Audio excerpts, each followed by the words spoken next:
মেয়েদের জীবনটা হলো জেলখানার মতো। তাদের কখনো জেল কাটতে হয় বাপের বাড়িতে, কখনো জেল কাটতে হয় স্বামীর বাড়িতে, আবার শেষ বয়সে জেল কাটতে হয় সন্তানের বাড়িতে। আসলে মেয়েরা খুঁজে পায় না তারা কেন জন্ম নিয়েছে। মেয়েরা এটা বুঝতে পারে না তাদের জীবনের মানে কি। সত্যি মেয়েদের জীবনটা অনেক কষ্টের। আসসালামু আলাইকুম, কেমন আছেন সবাই? আশা করি সবাই ভালো আছেন। সবাইকে ছোটো বড়ো সবাইকে স্বাগতম জানিয়ে আজকে নতুন ব্লগ শুরু করছি, নতুন ভিডিও। আশা করি সবাই ভালো লাগবে, সবাই ভালো লাগবে। সবাই না টেনে পুরো ভিডিওটি দেখবেন।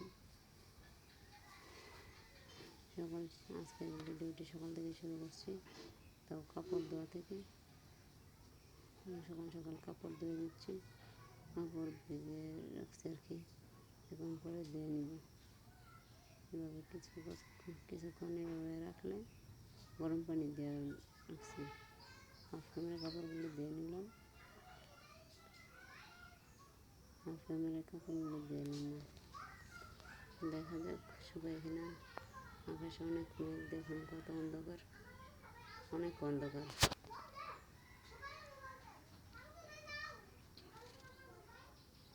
বালিশের কভার, ছেলেদের কাপড়,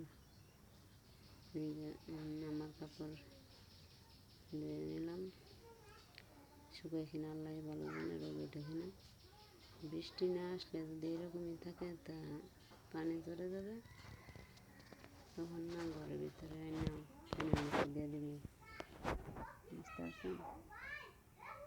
আজকের কাজ কালকের জন্য ফেলে রাখলেই রাখা হলো, আর করলেই করা হলো।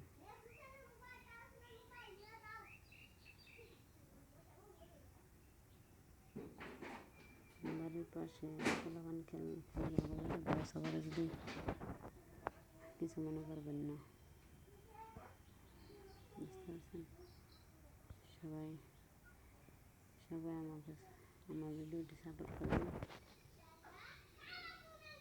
না টেনে পুরো ভিডিওটি দেখবেন।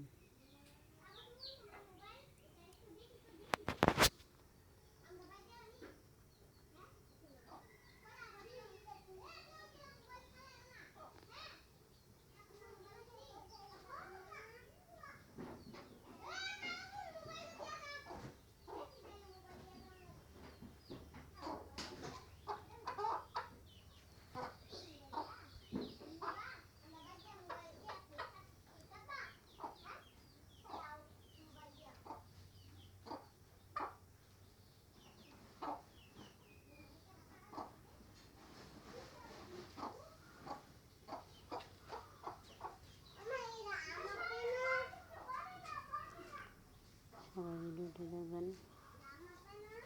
এখন ঘরের ভিতরে নেমে দিচ্ছি কাপড়, সারা রাত ফ্যানের বাতাসে শুকায় যাবে।